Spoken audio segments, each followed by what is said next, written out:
श्रीगुरुभ्यो नमः। हरिः ओम्। ओम नमो भगवते वासुदेवाय। शान्ताकारं भुजगशयनं पद्मनाभं सुरेशं विश्वाधारं गगनसदृशं मेघवर्णं शुभांगं लक्ष्मीकान्तं कमलनयनं योगिहृद्यानगम्यं वंदे विष्णुं भवभयहरं सर्वलोकैकनाथं। सर्वलोकमुలకు అధినాథుడైనటువంటి శ్రీకృష్ణ భగవానుని మనసారా ప్రార్థన చేస్తూ శ్రీ వాసుదేవార్చనం యూట్యూబ్ ఛానల్ని వీక్షిస్తూ ఇందులో విశేషాలు తెలుసుకుంటున్నటువంటి అందరికీ కూడా మనఃపూర్వకమైనటువంటి నమస్సులు అర్పిస్తూ ఉన్నాను. ముందుగా అందరికీ విన్నపం, ఈ ఛానల్ని ఇంకా సబ్స్క్రైబ్ చేసుకున్నటువంటి వాళ్ళు ఎవరైనా ఉన్నట్లయితే తప్పనిసరిగా సబ్స్క్రైబ్ చేసుకుని నన్ను ప్రోత్సహించి మీ యొక్క ఇష్టాన్ని తెలియజేస్తూ లైక్ ఇవ్వండి.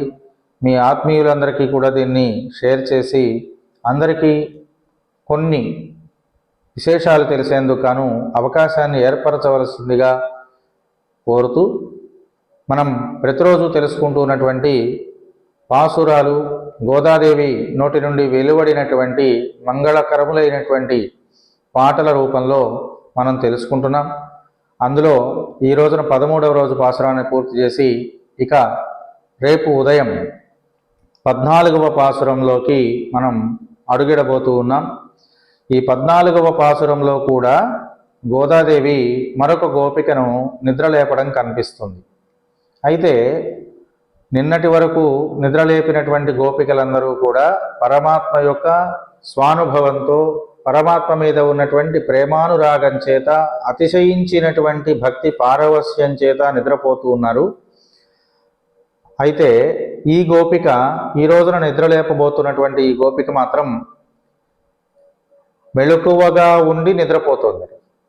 మెలకువగా ఉండి నిద్రపోవడం ఏంటండి అని అంటే, మనకు బాగా ఇష్టమైనటువంటి వ్యక్తులు లేదా ఇష్టమైనటువంటి వాతావరణం ఉన్నప్పుడు మన కనులు తెరుచుకునే ఉంటాయి, కానీ మనస్సు హాయిగా నిద్రపోతూ ఉంటుంది. అట్లాగే భగవద్ ధ్యానంలో నిమగ్నమైనటువంటి మనస్సు ఎల్లప్పుడూ కూడా భగవత్ పరిపాకపూరితమైనటువంటి ఆనంద పారవశ్యానికి లోనై ఆ పారవస్యం చేత నిద్రావస్థలో ఉండటం అనేటువంటిది కనిపిస్తుంది. ఈ గోపికట అందరికీ చెప్పిందట రాత్రిపూట. ఏమని అంటే, ఉదయాన్నే అందరికంటే ముందుగా నేను లేచి మీ అందరినీ కూడా నిద్రలేపుతాను, అందరం కలిసి శ్రీవ్రతాన్ని ఆచరిద్దాం, చక్కగా స్నాన సంధ్యాదులు పూర్తి చేసుకుని కృష్ణ భగవానుడి సన్నిధికి వెళ్ళి మనం ఈ వ్రతాన్ని చేసుకుందాము అని చెప్పింది ఈ గోపిక. కానీ వీళ్ళందరూ లేచొచ్చారు, కానీ అసలు లేపుతానని చెప్పినటువంటి ఆవిడ నిద్రపోతుందట. ఎందుకు నిద్రపోతోంది అంటే, భగవద్ అనుభవాన్ని పొందినటువంటిది, పరిపూర్ణమైనటువంటి ఆనంద పారవస్యాన్ని పొందుతున్నది ఆవిడ. అందువల్ల మెలకువ రాలేదు, బాగా గాఢ నిద్రలో ఉంది. గాఢ నిద్ర ఎందుకు పడుతుంది అంటే, మనస్సు ప్రశాంతంగా ఉన్నప్పుడు, మనస్సు ఇతర విషయాల జోలికి వెళ్ళనప్పుడు, మనస్సులో ఎటువంటి విషయ సంబంధమైనటువంటి చలనములు లేకుండా ఉన్నప్పుడు మనస్సు ప్రశాంతంగా ఉంటుంది. అలా ఎప్పుడైతే మనస్సు ప్రశాంతతను కలిగి ఉంటుందో అప్పుడు నిద్రకు గాఢత్వం అనేటువంటిది వస్తుంది. అట్లా లేచి నేను వచ్చి మిమ్మల్ని అందరినీ లేపుతాను అని చెప్పినటువంటి ఈ గోపిక కాస్త లేవకుండా పడుకుందట. అందుకని మిగిలినటువంటి గోపికలందరూ కూడా ఆవిడ దగ్గరికి వెళ్ళి నిద్రలేపుతున్నారు. అలా నిద్రలేపుతూ వాళ్ళు ఏం చెబుతున్నారు, ఎలా చెబుతున్నారు అనేటువంటి విషయాన్ని గురించి మనకు ఈ పాసురం తెలియజేస్తుంది. అయితే దీనిలో తెలుసుకోవాల్సినటువంటి విషయాలు ఏమిటంటే, ఈ పాసురంలో జ్ఞానము అనేటువంటిది 3 విధాలుగా ఉంటుంది అని, యథార్థ జ్ఞానం కలగాలి అనంటే దానికి సాధనాలు ప్రమాణములే. అంటే మనం ఏదైనా ఒక విషయాన్ని తెలుసుకోవాలనుకోండి, ఏదో నోటికొచ్చిందల్లా చెప్పేసుకుంటేనో, మనకు తెలిసిన విషయాన్ని చెప్పుకుంటేనో అది జ్ఞానం కాదు. ఎప్పుడు కూడా ఏదో ఒక రకమైనటువంటి ప్రమాణం దానికి ఉండాలి.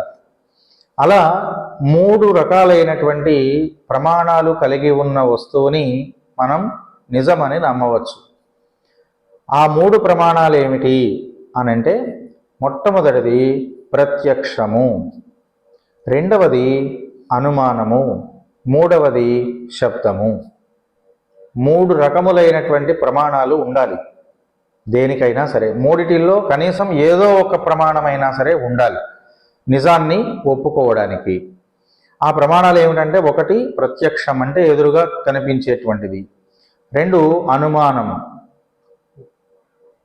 ఇది ఉంది కనుక అది ఉండవచ్చు అనేటువంటి ఒక ఊహ, తద్వారా కలిగేటువంటి జ్ఞానం.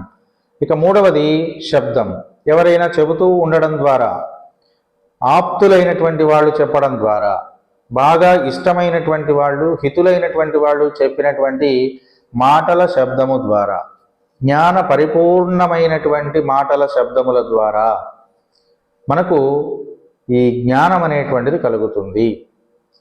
ఏ వస్తువుని గురించైనా నిజం అనేటువంటిది ఎలా తెలుసుకోవాలంటే 3 ప్రమాణాల ద్వారా తెలుసుకోవాలి అని ఇందులో చెప్తోంది. ఇట్లా వీళ్ళు 3 రకాలైనటువంటి ప్రమాణాలను చూపిస్తూ ఆవిడని నిద్ర లేపుతున్నారు. అందుకనే మనకి 3 ప్రమాణాలు ప్రధానంగా ఈ పాసురం నుంచి తెలుసుకోదగినవి అని తెలుసుకుంటున్నాం. అయితే ప్రత్యక్ష జ్ఞానం అంటే ఏమిటి అంటే, ఇంద్రియముల చేత, ఇంద్రియములు అంటే మనకు తెలుసు, కర్మేంద్రియములు, జ్ఞానేంద్రియములు, ఈ కళ్ళు, చెవులు, ముక్కులు, కాళ్ళు ఇలాంటి ఈ 10 రకములైనటువంటి ఇంద్రియముల చేత విషయాలను అనుభవించడం ద్వారా కలిగినటువంటి జ్ఞానమే ప్రత్యక్ష జ్ఞానం. అంటే కళ్ళు ఉన్నాయనుకోండి, ఏదైనా ఒక వస్తువును చూసాయనుకోండి, దాన్ని అనుభవించింది, తద్వారా నేత్రములకు అది ప్రత్యక్ష జ్ఞానాన్ని కలిగించింది. ఏదైనా ఒక వస్తువును పట్టుకున్నాము, స్పర్శ కలిగింది, స్పర్శ ద్వారా జ్ఞానము కలుగుతున్నది. అట్లాగే అనేక రకాలైనటువంటి విషయాలు. ఏదైనా ఒక వస్తువుని కంటితో చూసినప్పుడు దాని రూపాన్ని చూస్తాం మనం, అలా చూసినప్పుడు దాన్ని ప్రత్యక్ష జ్ఞానం అంటాం. అట్లాగే చెవితో ఒక శబ్దాన్ని వింటాం, ఎవరైనా మాట్లాడుతున్నప్పుడు కానివ్వండి, లేకపోతే దూరంగా ఏదైనా ఒక శబ్దం వినిపిస్తుంది, అలాంటప్పుడు మనం దాన్ని గ్రహిస్తాం కదా. ఎంతమందిలో ఉన్నప్పటికీ కూడా మన శబ్ద తన్మాత్ర అనేటువంటిది ఏం చేస్తుంది, తనకు ఏది కావాలో దాన్ని వింటూ ఉంటుంది. మనం బాగా రద్దీగా ఉన్న బస్టాండ్లో ఉన్నప్పుడు కూడా మన బస్సు శబ్దం మాత్రమే మనకి వినిపిస్తుంది, మిగతా వాళ్ళందరికీ అది వినిపించదు, పట్టించుకోదు. మనకెందుకు వినపడుతుంది అంటే మన మనస్సు దాని యందు లగ్నమై ఉంది కనుక. అట్లా శబ్దం ద్వారా కూడా జ్ఞానం కలుగుతుంది. ఇది చెవితో వినడం ద్వారా. తర్వాత ముక్కుతో ఏదైనా సరే ఒక విషయం యొక్క వాసనను చూడడం ద్వారా ఆ వస్తువు యొక్క జ్ఞానం మనకి కలుగుతుంది. అట్లాగే శరీరంతో స్పృశించడం అంటే తాకడం, ఇట్లా తాకి తెలుసుకోవడం, దాని గురించినటువంటి జ్ఞానాన్ని పొందడం. ఏదైనా ఒక వస్తువుని ఇలా పట్టుకున్నాం అనుకోండి, పట్టుకున్నప్పుడు దాన్ని తాకడం చేత ఇదిగో ఇలా పట్టుకున్నప్పుడు ఇది బొటన వేలు అని తెలుస్తుంది కదా, అట్లా పట్టుకున్నప్పుడు తెలిసేటువంటి జ్ఞానం. అలాగే ఒక పదార్థాన్ని దేన్నైనా సరే నోట్లో పెట్టుకున్నాం అనుకోండి, మనకేం తెలుస్తుంది, రుచి తెలుస్తుంది, ఇది తీపిది, ఇది కారపుది, ఇది పులుపుది అని. ఈ రుచి ద్వారా మనకేం కలుగుతుంది, తింటున్నటువంటి పదార్థము తీయనైనది, తింటున్న పదార్థము కారము కూడినది, ఈ తింటున్నటువంటి పదార్థము ఉప్పు ఎక్కువైనది, ఉప్పు తక్కువైనది, ఇలా ఒక జ్ఞానం కలుగుతుంది, రుచికి సంబంధించినటువంటి జ్ఞానం. కాబట్టి ఇవన్నీ ఎలా కలుగుతున్నాయి, ప్రత్యక్షంగా కలుగుతున్నాయి, అనుభవించడం ద్వారా. చెవులు, కనులు, ముక్కులు, ఇలా ప్రతి వస్తువు దాన్ని అనుభవిస్తోంది. అనుభవించడం ద్వారా కలుగుతున్నటువంటి జ్ఞానం కనుక దాన్ని ఏమన్నారు, ప్రత్యక్ష జ్ఞానము అని అన్నారు. అట్లా ఈ ప్రత్యక్ష జ్ఞానం తరువాత చెప్పినబడిన రెండవ జ్ఞానం ఏది, రెండవ ప్రమాణం ఏది అంటే అనుమానం. అనుమాన జ్ఞానం. అనుమానం అంటే మనం ఇవాళ చూసిందల్లా అనుమానం పట్టాన్ని అనుమానం అని అనరు. అనుమానం అంటే ఏంటంటే, చూడని విషయం ఎదురుగా కనిపిస్తున్నప్పుడు చూస్తున్న దాన్ని ఊహిస్తూ దానికి వెనక ఉన్నటువంటి కారణాన్ని ఊహించడం అన్నమాట. అంటే మనకు ఒక వస్తువు కనిపిస్తుంది, ఆ వస్తువు కలగడానికి కారణం ఏమిటి అని ఆలోచించడం ద్వారా, అనుమాన పడడం ద్వారా కలిగే జ్ఞానాన్ని అనుమాన ప్రమాణమని అంటారు. ప్రమాణంగా స్వీకరించవచ్చు. దీన్ని కూడా ఎలా స్వీకరించవచ్చు అంటే, ఇప్పుడు రక్షక భటులు ఉన్నారనుకోండి, పోలీస్ వ్యవస్థ, ఇదంతా కూడా మొదట దీనికి సంబంధించిన ఇన్వెస్టిగేషన్ ప్రారంభం చేయాలన్నా ఏం చేస్తారు, ఈ 3 ప్రమాణాలనే చూస్తారు. ప్రత్యక్ష సాక్షులు ఎవరైనా ఉన్నారా, 2 అనుమాన ప్రమాణం, దీని మీద అనుమానించదగిన వాళ్ళు ఎవరైనా ఉన్నారా, ఇలా. కాబట్టి రెండవదైనటువంటి ఈ అనుమానము అనేటువంటి జ్ఞానానికి మనం ఉదాహరణ చెప్పుకోవాలి అంటే, ఒకప్పుడు ఇంద్రియాలన్నిటికీ కూడా విషయ జ్ఞానంతో సంబంధం ఉండదు. మనం కళ్ళతో చూడలేదు, చెవులతో వినలేదు, అలాగే నోటితో పట్టుకొని చూడలేదు, శరీరంతో పట్టుకొని చూడలేదు. కానీ జరుగుతున్నటువంటి కార్యానికి కారణానికి ఉన్నటువంటి ఒక సంబంధం, ఏదైనా ఒక పని జరుగుతోంది అనుకోండి, ఆ జరుగుతున్న పనికి ఉన్న కారణాన్ని తెలుసుకోవడానికి చేసేటువంటి ప్రయత్నంలో కలిగే భావాన్ని అనుమానము అంటాం. అంటే మీకు ఇంకా బాగా సులభంగా అర్థం కావాలంటే, ఒక చోట ఒక పొగ వస్తుంది అనుకోండి, పొగ వస్తుంది అనగానే మనం ఏమంటాం, వెంటనే నిప్పు లేనిదే పొగ రాదు అంటున్నాంగా. కాబట్టి పొగ వస్తున్నది అంటే మనకేమి జ్ఞానం కలుగుతుంది, అక్కడ నిప్పు ఉంది అని జ్ఞానం కలుగుతుంది. కానీ ఇక్కడ ఏం జరిగింది, అక్కడ ఎందుకు పొగ వస్తోంది, నిప్పు ఉండి ఉంటుంది అని ఊహిస్తున్నాం కనుక. కాబట్టి ఒక అనుమానం, ఈ అనుమానం ద్వారా కూడా జ్ఞానం కలుగుతుంది. పొగ రావడానికి నిప్పు లేనిది రాదు, కాబట్టి ఖచ్చితంగా అక్కడ నిప్పు ఉండి ఉంటుంది అనే ఒక జ్ఞానాన్ని పొందడం. కాబట్టి పొగ వస్తోంది అంటే నిప్పు ఉందని అర్థం, పొగ రాదు అంటే నిప్పు లేదని అర్థం. కాబట్టి ఒక జ్ఞానాన్ని అది ఇస్తోంది కదా. ఇదే కారణము కార్యము. పొగ రావడం కార్యము, అది రావడానికి కారణము అగ్ని అక్కడ ఉండడం. కాబట్టి కారణానికి కార్యానికి ఉన్నటువంటి సంబంధాన్ని అనుమానం ద్వారా తెలిపేటువంటి జ్ఞానాన్ని అనుమాన ప్రమాణం అని అంటారు. ఇక తర్వాత ఈ రెండు కూడా, ఏ రెండు, ప్రత్యక్షము ప్రమాణము మరియు అనుమాన ప్రమాణం అనేటువంటివి రెండు కూడా ఎప్పుడు కలిసి ఉంటాయి. పొగ ఉన్న చోట నిప్పు ఉండదు, నిప్పు లేని చోట పొగ ఉండదు. ఈ సంబంధాన్ని తెలుసుకున్నటువంటి వాళ్ళు ఏం చేస్తారు, నిప్పును చూడక్కర్లేదు, కంటితో చూడలేదు, నిప్పు అక్కడ ఉన్నది అని ఏదైనా శబ్దం వస్తుంటే దాని ద్వారా తెలుసుకోలేదు. ఏం చేస్తున్నారు, నిప్పు డైరెక్ట్గా సూటిగా కంటికి కనిపించలేదు, కానీ ఉంది అని అనుమానం ద్వారా తెలుసుకున్నారు. కాబట్టి అక్కడ నిప్పు ఉంది అని గ్రహించబడుతుంది కదా, తద్వారా ఇది ఒక జ్ఞానము. ఈ జ్ఞానాన్ని ప్రసాదించేది ఏమిటి అంటే అనుమాన ప్రమాణం. ఇక మూడవది ఏమిటిది, శబ్ద జ్ఞానం, శబ్ద ప్రమాణం. శబ్దం అంటే ధ్వని. మనకు తెలుసు, ఆప్తుడైనటువంటి వాళ్ళ యొక్క మాటని విని మనం చూడకపోయినా, మనం వినకపోయినా, మనకి ఇంకెవడో చెప్పినా మనం పట్టించుకోం. చాలా విషయాలు తెలిసిన వాళ్ళు, బాగా దగ్గర వాళ్ళు, ఆప్తులైన వాళ్ళు, గురువులైన వాళ్ళు చెప్తే మాత్రం దాన్ని వింటాం. అట్లా చూడకపోయినా సరే ఒక వస్తువుని గురించినటువంటి జ్ఞానాన్ని కలిగి ఉండడమే శబ్ద జ్ఞానము. అలా ఒక వస్తువుని గురించి ఆప్తులైన వాళ్ళ మాట ద్వారా మనం వింటున్నాం. కాబట్టి ఇక్కడ ఆ మాట నుండి వచ్చేటువంటి ధ్వనియే ప్రమాణంగా స్వీకరించబడుతోంది. ఇదేం చేస్తుంది, ప్రమాదాలు లేకుండా, ఎటువంటి అపోహలకి తావు లేకుండా, ప్రమాదానికి తావు లేకుండా మన యొక్క మేలు కోరుకుంటూ మాట్లాడేవాడు ఎవడైతే ఉన్నాడో వాడు మాత్రమే ఆప్తుడండి. ఆప్తుడంటే ఎవరు, అపోహపడకూడదు, మనకు అనుమానం కలగకూడదు, అట్లనే మనకు ఎటువంటి ప్రమాదము కలగకూడదు. అలా ఉన్నటువంటి విషయాన్ని చెప్పేవాడు ఆప్తుడు అనిపించుకుంటాడు. ఈ లోకంలో మనం చూస్తే, మనం మామూలుగా ప్రత్యక్షంగా మనం గమనిస్తున్నప్పుడు, చూసేటప్పుడు అసలు ప్రమాదం లేకుండా మాట చెప్పేవాడు ఎవడూ లేదు. అట్లనే అపోహం చెందేలాగా వాడేదో ఊహించుకుని తనకు జరిగిన విషయాన్ని కాకుండా వేరేదాన్ని ఊహించుకొని చెప్పేవాళ్లే తప్ప ఉన్నది ఉన్నట్టుగా చెప్పేవాళ్ళు మనకి లోకంలో ఎవరు కనిపించట్లేదు. అందువల్ల సర్వజ్ఞుడైనటువంటి పరమేశ్వరుడు, భగవంతుడు మాత్రమే ఆప్తుడు, మనకు మరొకటి కాదు అని తెలుసుకోవాలి. భగవంతుడు విషయం ఎలా చెప్తాడండి అని మీరు అడగచ్చు. చెబుతాడు. ఎప్పుడు చెప్తాడో తెలుసునండి, మనం బాగా గాఢ నిద్రలో ఉన్నప్పుడు ఒక తళుక్కుమనే ఒక ఆలోచన మనకు మనసులో మెదులుతుంది. తెల్లారి లేంగానే ఆ పని చేసేద్దామని అనుకుంటాం. ఈ మెరుపు లాంటి ఆలోచన నీకు ఎవరిచ్చారు? ఆప్తుడైనటువంటి భగవంతుడు కలిగించాడు. ఎప్పుడో తెలుసా, నువ్వు పడుకోబోయే ముందు, స్వామి నాకు ఈ కష్టం వచ్చిందయ్యా, ఎలా దీని నుంచి బయటపడాలో నాకు అర్థం కావట్లేదు, నాకు ఏదన్నా ఒక మార్గం చూపించవయ్యా అని వేడుకుని పడుకున్నప్పుడు ఖచ్చితంగా మనస్ఫూర్తిగా నువ్వు వేడుకున్నటువంటి ఆ వేడుకోలు ఆప్తుడైనటువంటి సర్వేశ్వరుణ్ణి కదిలిస్తుంది.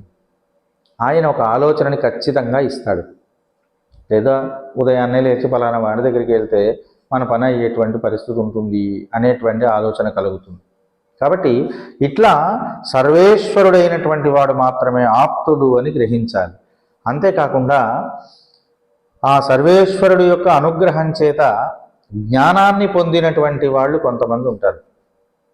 భగవద్ ఆరాధన చేయడం, వేదములు, పురాణములు, ఇతిహాసములు మొదలైనటువంటి గ్రంథాల యొక్క జ్ఞానాన్ని తెలుసుకున్నటువంటి వాళ్ళు, ప్రపంచానికంతటికీ కూడా యుక్తాయుక్త విచక్షణని కలిగి నేర్పగలిగినటువంటి శక్తి కలిగిన వాళ్ళు, ఆచార్యులు, గురువులు, ఇట్లాంటి వాళ్ళందరూ కూడా ఆప్తులు అనబడతారు.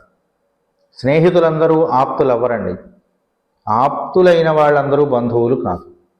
కాబట్టి మన మేలు కోరుకునేటువంటి వాళ్ళు, మన మేలుతో పాటు సామాజికమైనటువంటి స్పృహని, దాని యొక్క అభ్యున్నతిని కోరుకునేటువంటి వాళ్ళు ఆప్తులు అనబడతారు. మరి గమనించుకొని చూసుకోండి, ఆప్తులు అసలు ఈ రోజుల్లో దాదాపుగా లేరండి. ఎవరి స్వార్థ చింతన కలిగిన వాళ్లే తప్ప ఎదుటివాడి ఉపయోగకారం కోసం, పరార్థ యజనం కోసం పనిచేసేటువంటి వాళ్ళు మనకి ఈ లోకంలో ఎక్కడ కనిపించట్లేదు ఇవాళ.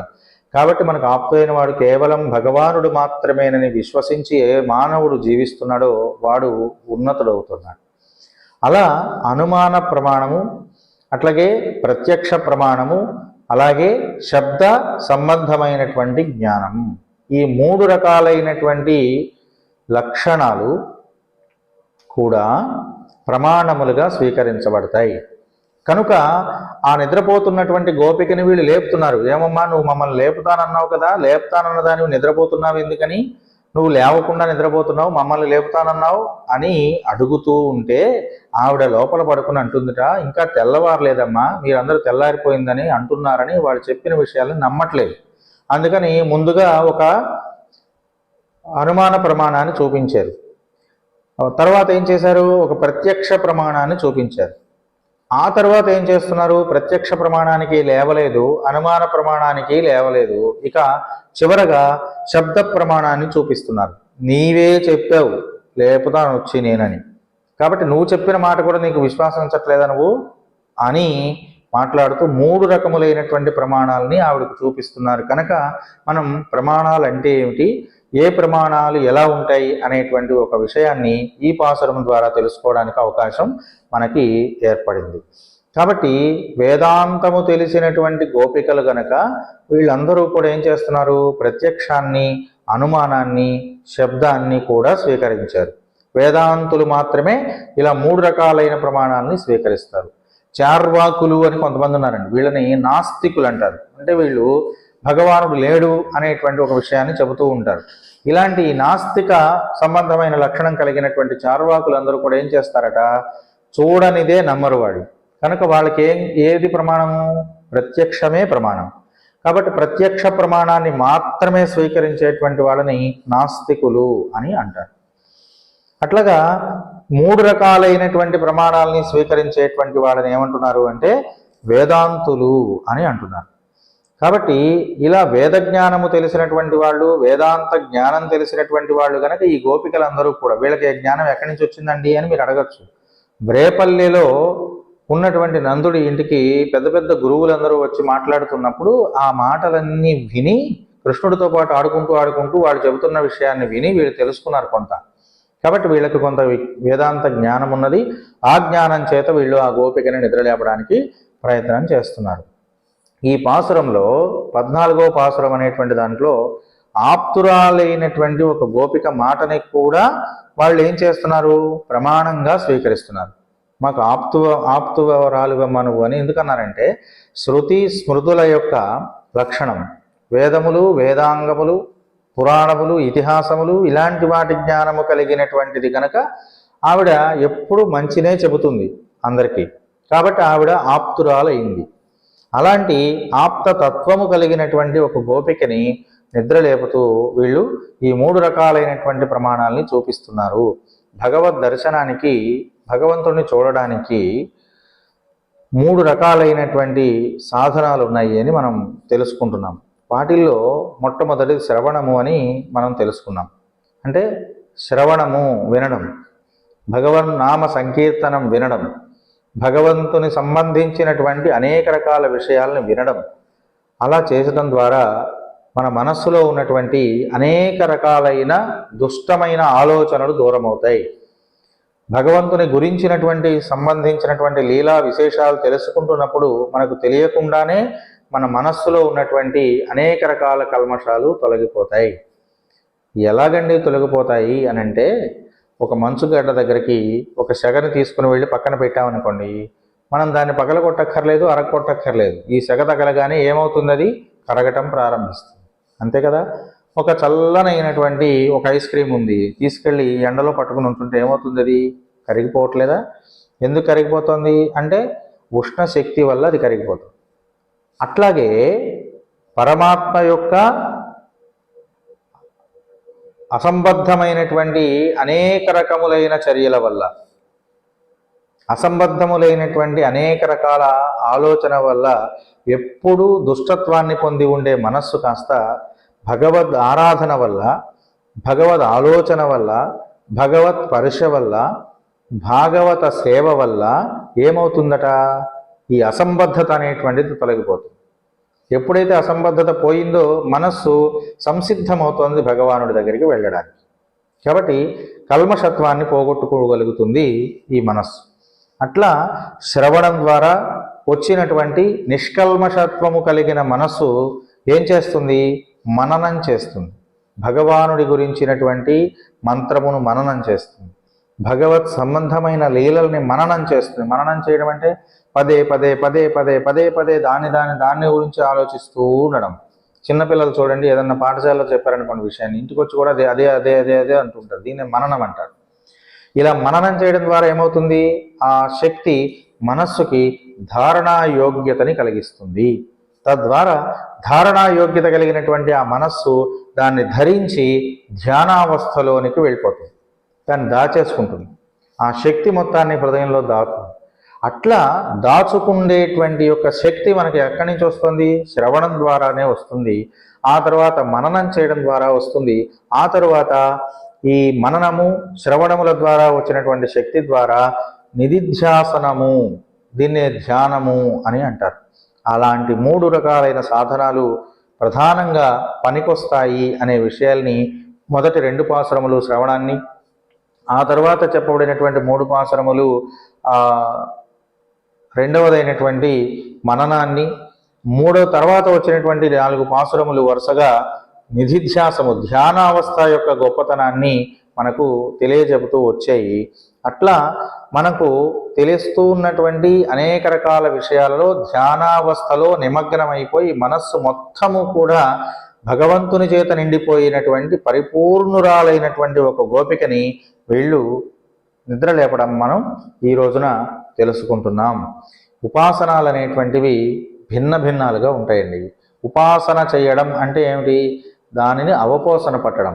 ఏదైనా ఒక వస్తువుని గురించి లేదా ఒక మంత్రం గురించి, ఒక భగవానుని యొక్క శక్తిని గురించి, ఒక అమ్మను గురించి, ఒక తండ్రిని గురించి ఉపాసన చేయడం, దానికి సంబంధించినటువంటి అనేక రకాలైనటువంటి మంత్ర సిద్ధులను పొందడం. అట్లా ఉపాసన చేసేటువంటి విధానాలు అనేక రకాలుగా ఉంటాయి. అలా చేస్తున్నటువంటి ఉపాసనల్లో ఈ గోపిక కూడా ధ్యానోపాసన చేస్తూ ఉన్నదట. అలాంటి గోపికను నిద్రలేపుతున్నారు. ఇక్కడ మనం ఉపాసనలు కూడా తెలుసుకోవాలి. ఉపాసన అంటే ఏమిటి అంటే బాహ్యంగా ఉండేటువంటి వస్తువుని ఉపాసించడం ఒకటి, అంటే కనపడుతున్నటువంటి వస్తువులను ఉపాసన చేయడం. రెండవది అంతర్యామిని ఉపాసించడం. అంతర్యామిని ఉపాసించడం అంటే మన లోపలే ఉన్నటువంటి భగవంతుణ్ణి ఉపాసన చేయడం. ఇలా 2 రకాలైనటువంటి ఉపాసన లక్షణాలు మనకు కనిపిస్తున్నాయి. ఇంతకు ముందు చెప్పుకున్నటువంటి కొన్ని పాసురములలో 7, 8 పాసురాలు మొదలైన వాటిల్లో గోపికల్ని మేల్కొల్పేటప్పుడు సూర్యమండలంలో ఉన్నటువంటి వేంచేసి ఉన్నటువంటి శ్రీమన్నారాయణుని యొక్క మూర్తిని ఉపాసన చేస్తున్నట్లుగా చెప్పారు కదా. కాబట్టి సూర్యమండలంలో ఉన్న భగవానుణ్ణి, వర్తులాకారంలో ఉన్నటువంటి ఆ శ్రీమన్నారాయణ మూర్తిని ఉపాసన చేస్తున్నట్లుగా చెప్పబడడం అనేటువంటిది బాహ్య వస్తువును ఉపాసన చేయడం. అంటే మనకు ఎదురుగా కనిపిస్తున్నటువంటి సూర్యనారాయణ మూర్తిని ధ్యానం చేయడం. అలాగే రెండవ ఉపాసనం ఏది? అంతర్యామి ఉపాసనం. అంతర్యామి ఉపాసనం అంటే ఏమిటి? మనం మన లోపల ఉన్నటువంటి భగవానుని ఉపాసన చేయడం. 9వ ఉపాసనంలో కృష్ణుడు తనలోనే ఉన్నాడని భావించి ఆ గోపిక నిద్రపోతూ లేచి రాలేదని చెప్పుకున్నాం. అట్లా అంతర్యామిగా ఉన్నటువంటి పరమాత్మ, మనలోనే ఉన్నటువంటి ఆ భగవానుని మనం ఉపాసన చేయడాన్ని ఏమంటున్నాము? అంతర్యామి ఉపాసనము అని అంటున్నాం. ఇక్కడ అంతర్యామిని ఉపాసించడంలో ఉన్న గొప్ప లక్షణం ఏమిటంటే, ఈ శరీరం అనేటువంటిది ఒక పురముగా భావిస్తే, ఈ శరీరాన్ని ఒక నగరం అని మనం అనుకుంటే, ఆ శరీరంలో దహ్రము అనేటువంటి పేరుతో పరమాత్మ హృదయస్థానంలో సూక్ష్మ రూపంలో ఉపాసకుణ్ణి అనుగ్రహించడం కోసమే అధిష్ఠించి ఉంటాడట. తనను ఎవరు ఉపాసన చేస్తున్నారో వాళ్ళను అనుగ్రహిద్దామని ఎదురు చూస్తూ ఉంటాడట. ఎక్కడ? శరీరం అనేటువంటి ఒక పురములో, హృదయము అనేటువంటి ఒక స్థానంలో పరమాత్మ దహ్రము అనేటువంటి పేరుతో సూక్ష్మ రూపంలో ఉంటాడు. అట్లా ఉన్నటువంటి ఆ పరమాత్మను ఉపాసించడాన్నే దహర విద్య లేదా దహ్ర విద్య అని పిలుస్తారు. అట్లా ఈ దహర విద్య ద్వారా అంతర్యామిగా ఉన్నటువంటి పరమాత్మను ధ్యానం చేయడం ద్వారా మనకు అనేక రకాలైనటువంటి పరమాత్మలో ఉండేటువంటి గుణగణాలన్నిటినీ కూడా తెలుసుకోగలుగుతున్నాము. కనుక పరమాత్మ గుణగణాలు మనకు తెలియాలంటే మనం ఏం చేయాలి? అంతర్యామిగా ఉన్నటువంటి పరమాత్మను ఉపాసన చేయాలి. అట్లా ఉపాసించడమే పూర్ణోపాసనము అని అంటారు. దేనిని ఉపాసించడాన్ని? మనస్సులో అంతర్యామిగా ఉన్నటువంటి పరమాత్మను ఉపాసన చేస్తూ ఆయన యొక్క గుణగణములను కూడా ఉపాసన చేయడాన్ని. ఈ గుణగణములతో కూడుకున్నటువంటి లోపల ఉన్న పరమాత్మను మనం ఎప్పుడైతే ఉపాసన చేస్తున్నామో దాన్ని పూర్ణోపాసన అని పిలుస్తారు. ఇవాళ మేల్కొల్పబడుతూ ఉన్నటువంటి, ఇవాళ వీళ్ళు నిద్ర లేపబోతూ ఉన్నటువంటి ఆ గోపిక పెరటి తోటలో ఒక దిగుడు బావి ఉందిట. ఆ దిగుడు బావిలో తామర పువ్వులు, కలువ పువ్వులు ఉన్నాయట. మొదలైనటువంటి వాటిని చూస్తూ పెరట్లో ఉన్నాయి అని పేర్కొనబడటం చేత ఈవిడ దహరోపాసనం చేస్తోంది అని మనకు అర్థమవుతుంది. ఇక్కడ బావి శరీరం లాంటిది, దానిలో ఉన్నటువంటి ఇంద్రియములకు ఉదాహరణగా ఈ పద్మములు, తామరలు చెప్పబడుతున్నాయి.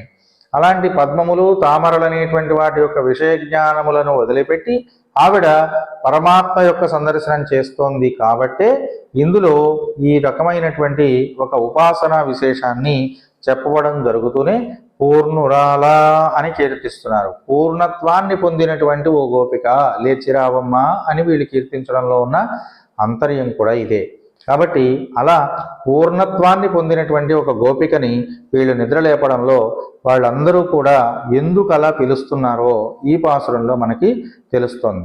అట్లాగే పరమాత్మనే కాకుండా పరమాత్మలో ఉన్నటువంటి అన్ని గుణములను కూడా ఉపాసన చేస్తోంది కనుక ఆవిడ పూర్ణోపాసన నిష్ఠా గరిష్ఠ ఉన్నదని, అలాంటి ఆవిడ మనకు నాయకురాలుగా పూర్ణురాలైనటువంటిదిగా ఉంటే మనకు కూడా పరిపూర్ణమైనటువంటి భగవద్ అనుభవము, భగవద్ ఆనందము లభిస్తుంది అని వీళ్ళు విశ్వసిస్తూ ఆవిడ్ని నిద్రలేపుతున్నారండి. ఆ పాసురాన్ని ముందుగా మనం పఠించుకుని దాంట్లో ఉన్న విశేషాల గురించి మరలా మనం వివరించుకుందాం. ఉంగళ్ పుళక్కడై తోట్టత్తువావియుల్ செங்கழு நீர்வாய் நெகிழ்ந்து அம்பல்வாய் கூம்பினகான் செங்கல் பொடிக்கூரை வெண்பல் தவத்தவர் தங்கள் திருக்கோயில் செங்கிடுவான் போகின்றார் எங்களை முன்னம் எழுப்புவான் வாய் பேசும் அங்காய் எழுந்திராய் நாணாதாய் நாவுடையாம் செங்கோடு சக்கரமேந்தும் தடக்கையன் వంగ ఎక్క అన్నానై పాడేలోరెంబావాయ్. ఇందులో మొదటిలో చెప్పబడుతున్నటువంటి 2 వాక్యాలలో ప్రధానంగా చెప్పబడుతున్న విషయం ఏమిటంటే ఉంగళ్ పుళై కడై తోటత్తు వావియుల్ చెంగళు నీరు వాయు నెగిళెందు ఆంబల్ వాయి పూంబినగాన్. దీనిలో మీ పెరట్లో ఉన్నటువంటి తోటలో, నీ పెరటిలో ఉన్నటువంటి తోటలో అంటున్నారు. దీన్ని గమనించాలి జాగ్రత్తగా. నీ పెరటిలో ఉన్నటువంటి తోటలో బావిలో ఉన్నటువంటి ఎర్ర తామర పువ్వులు వికసిస్తున్నాయి. ఉంగళ్ అంటే నీ యొక్క, పుళై కడై తోటత్తు నీకు సంబంధించినటువంటి పెరటి తోటలో ఉన్నటువంటి, వావియుల్ బావి లోపల, చెంగళు నీరు ఎర్ర తామరలు, చెంగళు నీరు అంటే ఎర్రగా ప్రకాశిస్తున్నటువంటి తామర పువ్వులు, వాయిళిందు వికసిస్తూ ఉన్నాయమ్మా. ఆంబల్ అందులోనే కలిసి ఉన్నటువంటి నల్ల కలువలు, వాయి పూంబినగాళ్ ముడుచుకొని పోతూ ఉన్నాయి. ఇది మొదటి ఉదాహరణ. ఇది వీళ్ళు అనుమాన ప్రమాణంగా చూపిస్తున్నారు. ఇందాక మనం చెప్పుకున్నాం కదా 3 రకాల ప్రమాణాలు చూపిస్తున్నారని. అనుమాన ప్రమాణంగా ఎలా చూపిస్తున్నారంటే, వీళ్ళు ఏమన్నా ఆవిడ తోటలోకి వెళ్ళారండి, లోపల బావి లోపల చూసారా, లోపల తొంగి చూస్తే తప్ప తెలియదు కదా. వీళ్ళు ఎక్కడున్నారు? వాకిట్లోనే ఉన్నారు. కానీ వీళ్ళు ఏం చేస్తున్నారు? వీళ్ళు వచ్చేటువంటి దారిలో ఉన్నటువంటి ఆయా సరస్సులలోనూ వాటిలలోనూ ఉన్నటువంటి తామర పువ్వులు వికసిస్తున్నాయి, కలువ పువ్వులు ముడుచుకుంటున్నాయి. ఇది ప్రధానమైన విషయం. తామర పువ్వులు ఎప్పుడు వికసిస్తాయి? సూర్యుడు వస్తే తామర పువ్వులు వికసిస్తాయి. కలువ పువ్వులు ఎప్పుడు ముడుచుకుంటాయి? కలువల రాయుడు అస్తమిస్తే కలువ పువ్వులు ముడుచుకుంటాయి. అంటే చంద్రుడు అస్తమానం అయిపోతున్నప్పుడు కలువలు ముడుచుకుపోతాయి, సూర్యుడు ఉదయిస్తున్నప్పుడు ఆ పద్మములు వికసిస్తాయి. కాబట్టి వీళ్ళు దేన్ని ఉదాహరణకు చెప్తున్నారు? పద్మాలు వికసిస్తున్నాయంటే సూర్యుడు వస్తున్నాడని, కలువ పువ్వులు ముడుచుకుపోతున్నాయి అంటే చంద్రుడు వెళ్ళిపోతున్నాడని. కాబట్టి తెల్లారుతోంది అని చెప్పడానికి వీళ్ళు ఏం చేస్తున్నారు? ఈ ముడుచుకుంటూ వికసిస్తున్నటువంటి ఈ కలువ పువ్వులు, తామర పువ్వులను ఉదాహరణగా చూపిస్తూ వీళ్ళు అనుమాన ప్రమాణాన్ని చూపిస్తున్నారు. ప్రత్యక్షంగా వీళ్ళు చూసారా? ఆవిడ తోటలో ఉన్నదాన్ని చూడలా, బయట ఉన్నటువంటి వాటిని చూసి అక్కడ కూడా వికసించి ఉండవచ్చు కదా అని అనుకుంటున్నారు. ఎందుకనంటే ఈ పువ్వులు మనం చూస్తున్నామా చూడట్లేదా, ఎవరన్నా చూస్తున్నారా చూడట్లేదా, నన్ను పట్టించుకుంటున్నారా లేదా అని అవి ఆలోచించవు. వాటికి సమయం అవ్వంగానే సూర్యుడు వస్తున్నాడా లేడా, సూర్యుడు వస్తేనే వికసిద్దాము, ఇట్లాంటి లక్షణాలు వాటికి ఏమి ఉండవు. సూర్యోదయం అయ్యేటువంటి సమయం అయిందా నేను వికసిస్తున్నా, చంద్రాస్తమానం అవుతున్నటువంటి సమయం వచ్చిందా నేను ముకుళిస్తున్నా అని చెప్పుకుంటాయి. అవి వాటంతట అవే జరిగిపోతుంది ఆ పని. మీరు చెప్పక్కర్లేదు, ఎవరు చెప్పక్కర్లేదు వాటి. కాబట్టి అలా జరగటాన్ని ఏం చేస్తున్నారు వీళ్ళు? నీ బావిలో కూడా జరిగిందమ్మా అని ఉదాహరణ చెప్తున్నారు. ఇక్కడ నీ బావిలో కూడా జరిగింది అని చెప్పడానికి ఒక కారణం ఉంది. అదేమిటి అంటే, ఎప్పుడైనా సరే భగవత్ సంబంధమైనటువంటి శరీరం నాది కాదు, నీది. మమ ఇది మృత్యుహేతువట, నా మమ నాది కాదు, ఇది అమృత హేతువట. చూడండి, మమ అనేటువంటి భావనతో చేసిన ఏ పనైనా సరే అశాశ్వతమైనదే. నా మమ నాది కాదు అని చేసినటువంటి ప్రతి పని కూడా అమృతత్వము మనకు ప్రసాదిస్తుందట. కాబట్టి ఏదైనా సరే భ్రాంతి లేకుండా చేయడం అనేటువంటి దానివల్ల చాలా పరిపక్వత అనేటువంటిది లభిస్తుంది. పరమాత్మ యొక్క పరిపూర్ణమైన అనుగ్రహం లభిస్తుంది దానివల్ల. ఈ గోపిక ఏం చేస్తోంది? పరమాత్మను పరిపూర్ణముగా అనుభవిస్తూ నిద్రపోతోంది. అలా నిద్రపోతున్నటువంటి ఆ గోపికను నీ తోట అనగానే ఆవిడ కోపం వస్తుందేమో, నాదేంటి, అది భగవంత్ సంబంధమైనది, భగవంతుడికి చెందినది కదా, నాదంటారేమిటి మీరని ఒకవేళ రోషం వచ్చైనా లేచొస్తుందేమోనని నీ తోటలో అని రెచ్చగొడుతున్నారండి గోపికలు. అలా లేపుతూ ఈ విధంగా వికసించడము, ముడుచుకోవడం అనేటువంటిది జరుగుతున్నది.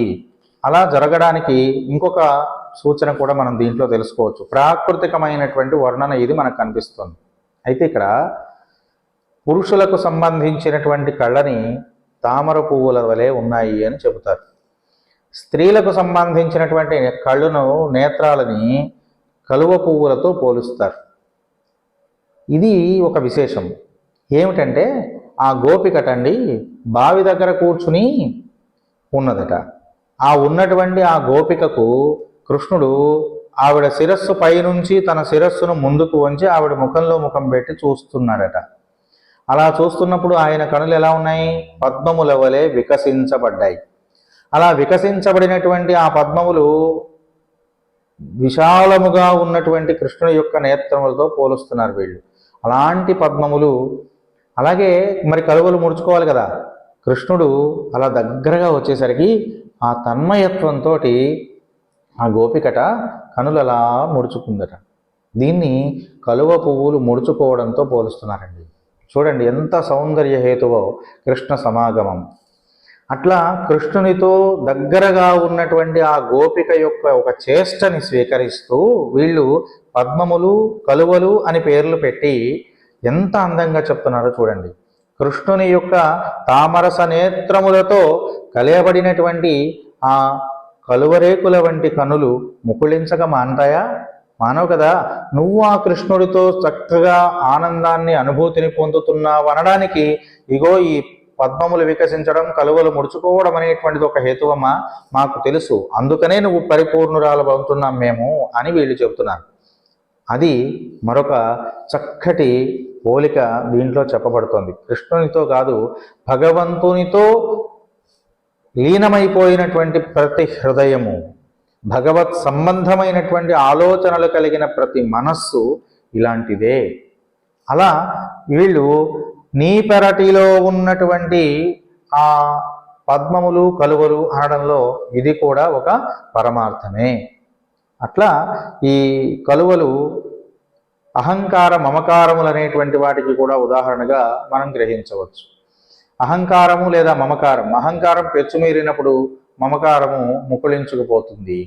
కాబట్టి ఇలా అహంకారము మమకారం అనేటువంటి విషయ జ్ఞానములను మనం వదిలిపెడితేనే భగవత్ సంబంధమైనటువంటి జ్ఞానం మనకి కలుగుతుంది అనేటువంటి ఒక సూచన కూడా మనకు ఈ పాసురంలో దీని ద్వారా తెలియజేస్తుంది. అట్లా ఈ లోపల ఉన్నటువంటి గోపిక ఎప్పుడూ కూడా నాది అనే భావనతో ఆవిడ లేదు. కానీ ఈ గోపిక అంటుందట, నాది అని అనగానే ఆవిడ కోపం వచ్చి రెచ్చిపోయి బయటకు వస్తుంది అనుకోని కదా వీళ్ళు నాది అన్నారు, నీది అన్నారు. అందుకని ఆవిడ అనుకుంటుందట నాది అనడంలో కూడా ఆనందాన్ని పొందుతుందట. నాది అని ఎందుకు అంటున్నారు మీరు? కృష్ణుడు నావాడు కనుక, నా మనస్సు కృష్ణుడి దగ్గర ఉన్నది కనుక, అది కృష్ణుడు నావాడు కనుక ఆ మనస్సు నాది. కృష్ణ పరిపూర్ణమైనటువంటి మనస్సు నాది అని చెప్పుకోవడం గొప్పది కనుక భగవంతుడితో సంగమాన్ని పొందడం, భగవంతుని యొక్క అనిర్వచనీయమైనటువంటి ఆనందానుభూతిని అనుభవించడం అనేటువంటిది ఎంతో గొప్పది కదా. అలాంటి స్థితి నాకు కలగడం, నాకు అనేటువంటి భావన కలగడం చాలా ఉత్తమోత్తమైనటువంటి పారవశత్వానికి లోను చేస్తుంది అని ఆవిడ చెబుతూ, మీరందరూ అలా కుళ్ళుకోవాల్సిన అవసరం లేదన్నట్లుగా మాట్లాడి బయటికి రావట్లేదుట.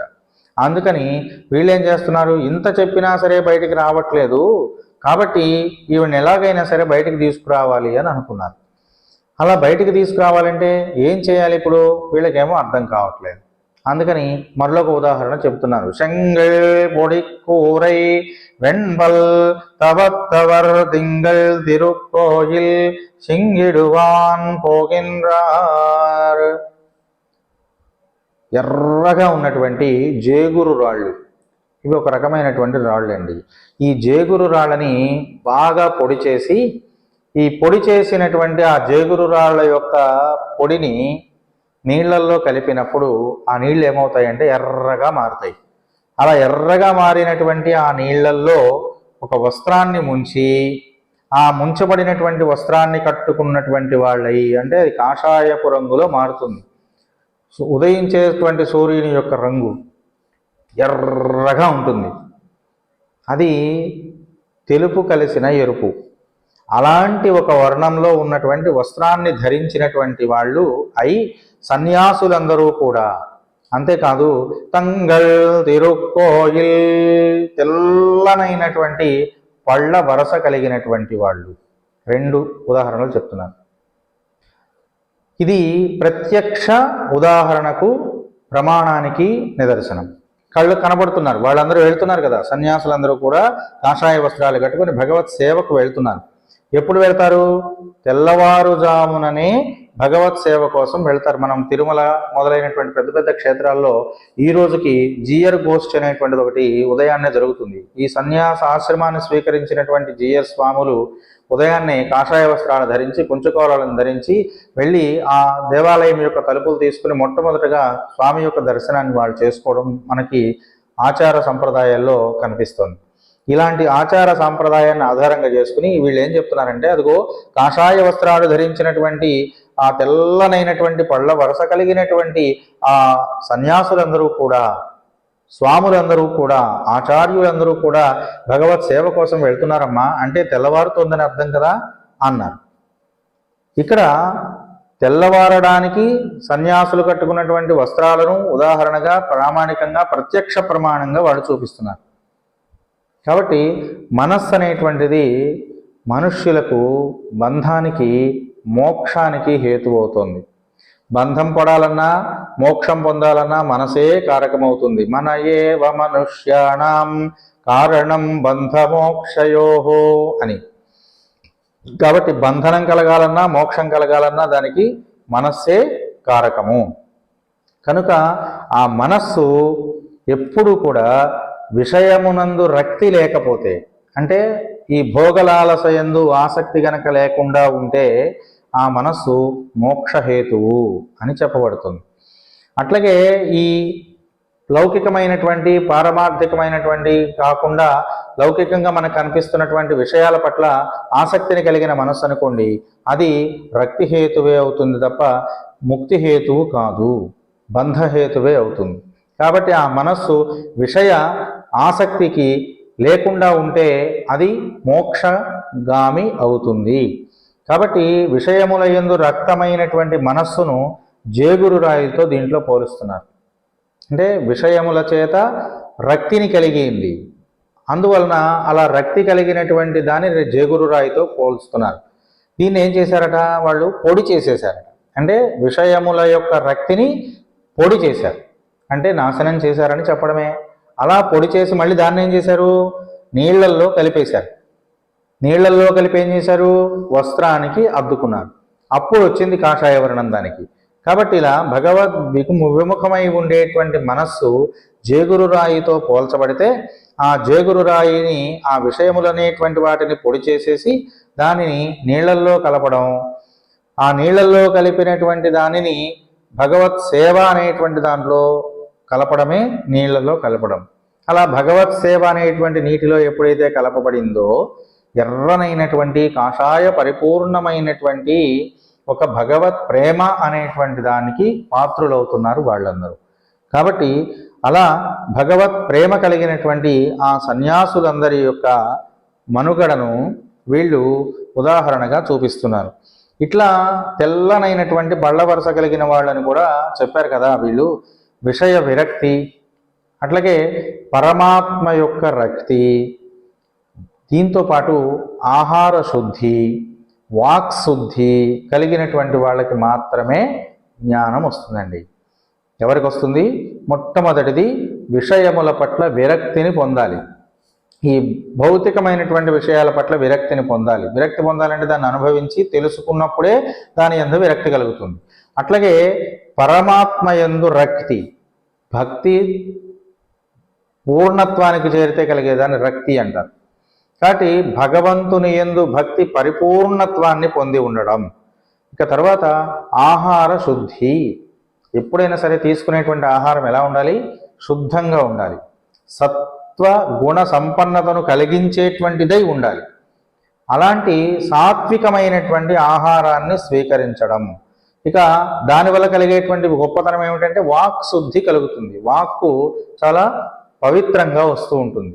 కాబట్టి వాక్ శుద్ధి కలిగినటువంటి వాళ్ళకి, ఆహార శుద్ధి కలిగినటువంటి వాళ్ళకి, భగవద్ అనురక్తి కలిగినటువంటి వాళ్ళకి, విషయముల పట్ల విరక్తి కలిగినటువంటి వాళ్లకు మాత్రమే జ్ఞానము అనేటువంటిది కలుగుతుంది. వాళ్ళు మాత్రమే భగవద్ ధ్యానంలో నిమగ్నులై భగవంతుణ్ణి ధ్యానం చేయగలుగుతున్నారు. కనుక వీళ్ళందరూ కూడా భగవదారాధనలో నిమగ్నమయ్యారు అని చెప్పడానికి తెల్లని పళ్ళు కారణం.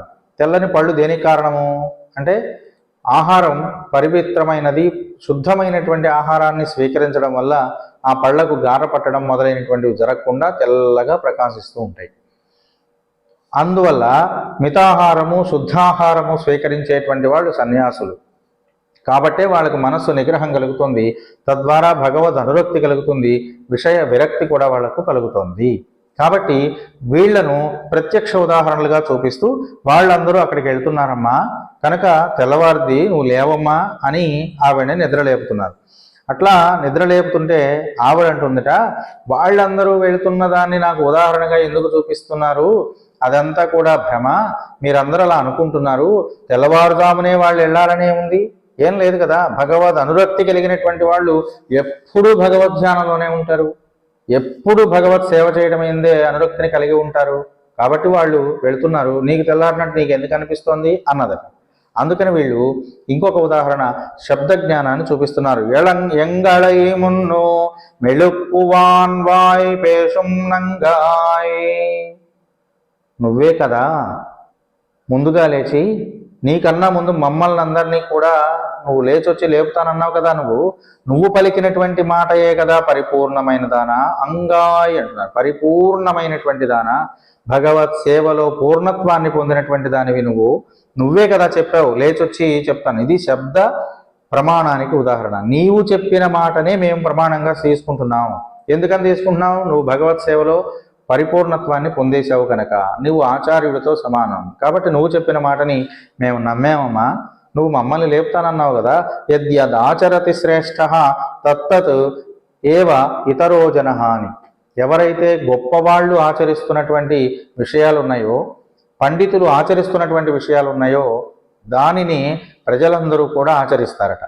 నీవేమన్నావు, చెప్పావు లేచొస్తే మమ్మల్ని లేపుతానన్నావు కదా, నువ్వు చెప్పిన మాటనే నీకు చెప్తున్నాం, నువ్వే చెప్పావు లేచి వచ్చి మమ్మల్ని లేపుతానని. ఆ మాట కోసమైనా నువ్వు లేవాలి కదా, పొద్దున్నే తెల్లవారింది కదా అంటున్నారు. అంతేకాకుండా పరిపూర్ణమైనటువంటి స్త్రీగా ఈవిడ్ని పోల్చుతున్నారు వీళ్ళు. ఎప్పుడు పరిపూర్ణత లభిస్తుందండి, కేవలం భర్తతో సంగమాన్ని పొందితేనే స్త్రీకి స్త్రీత్వము పరిపూర్ణం అవ్వదు, సంతానాన్ని పొందినప్పుడే అవుతుంది. అట్లనే నువ్వు కృష్ణుడితో నేను ఐక్యమైపోయాను కదా కాబట్టి నేను పూర్ణత్వాన్ని పొందాను కదా అని అనుకుంటున్నావేమో, అలా అవ్వవు. బిడ్డల వంటి భాగవతులమైన మమ్మల్ని కూడా నువ్వు ఆనందపరిస్తేనే పరిపూర్ణురాలవు అవుతున్నావు.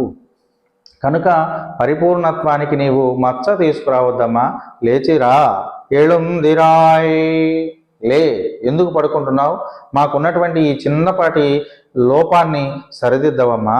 నానాదాయ్ నావుడయ్యాం, ఇక్కడ సూటిగా చెప్పాలంటే సిగ్గుని విడిచినటువంటి దానా అంటున్నారు. సిగ్గు వదిలేసిన దానా. సిగ్గు పోవడం ఏంటి అంటే, భగవత్ సేవా సమాగమాన్ని పొందినటువంటి వాళ్ళు ఏదైనా సరే ఒక పనిని చేసేటప్పుడు శక్తికి తగినట్లుగా చెయ్యాలి. అలా చేస్తున్నప్పుడు చేస్తున్నామా లేదా అని సిగ్గుపడుతూ చేయాలట. శ్రియాదేయం హ్రియాదేయం అని ఉపనిషద్ వాక్యం. కనుక ఈవిడని సిగ్గు లేనిదానా అని ఎందుకంటున్నారు అంటే, నువ్వేం చేసావు, సిగ్గు పడుతున్నావా, నేను చేస్తున్నది సరైన పనేనా, నేను పరిపూర్ణత్వాన్ని పొందానా అని సిగ్గుపడుతున్నావా, నువ్వేమైనా పడట్లేదు కదా, హాయిగా నిద్రపోతున్నావు కృష్ణుడితో కలిసి ఉన్నానని. కాబట్టి నీకు సిగ్గు లేదు కదమ్మా, కనీసం సిగ్గు చెందవా, నువ్వు చేస్తున్న పని సరైందా కాదా అనేటువంటి సిగ్గు చేత నువ్వు భావించబడాలి కదా. అలా భావిస్తున్నావా, భావించట్లేదే, లేచిరావమ్మా అంటున్నారు. అంతేకాదు ఇంకొక మాట ఏమన్నారు, నావుడయ్యాం అన్నారు. మాట నేర్పరితనము కలిగినటువంటి దానా, మాటలు నువ్వు మాట్లాడడంలో చాలా గొప్పదానివి, నీ మాటలు వింటూ ఉంటే ఇంకా వినాలనిపిస్తూ ఉంటుంది. అలాంటి మధురపూరితములైనటువంటి ఆ వాక్కులు కృష్ణుడు వింటే మాకు కూడా ఆయన యొక్క అనుగ్రహం త్వరగా లభిస్తుందమ్మా.